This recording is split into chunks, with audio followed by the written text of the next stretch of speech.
বৰ কষ্ট জানে তাক কোলাত লৈ লৈ ভইচ ৰেকৰ্ডিং কৰা। বাৰু যি কি নহওক তথাপিও কৰিবলৈ কাৰণে চেষ্টা কৰিছোঁ। আই লাভ ইউ শুনো। পাপা লাভছ ইউ এণ্ড মাম্মা লাভছ ইউ শুনো। তোমাৰ মাৰ সৰুকালৰ একো স্মৃতিয়ে নাছিল, সেইটো কাৰণে মই ভাবিছোঁ তোমাৰ এই স্মৃতিবোৰ সকলোবোৰ মই এটা জেগাতে বান্ধি থৈ দিওঁ। আৰু তাতকৈ ভাল বস্তু ইউটিউবৰ বাহিৰেতো একোৱেই নাই। আজিকালি ছ'চিয়েল মিডিয়াই সকলোবোৰ জানা, সেইটো কাৰণে তোমাকো ইয়াতে মই দিছোঁ। ডাঙৰ হ'লে আকৌ মোক খঙো কৰিবা দেই। আৰু মোৰ অকণমানি ল'ৰাটোক আপোনালোকে সকলোৱে বহুত মৰম দিব আৰু ভালে থাকিবলৈ আশীৰ্বাদ কৰিব, কাৰণ তাৰ বেমাৰৰ পৰা উঠা বেছি দিন হোৱা নাই।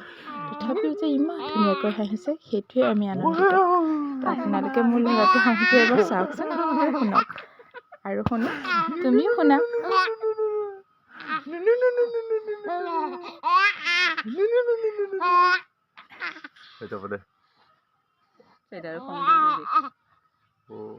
ভাগৰ লাগি গ'ল পিতা,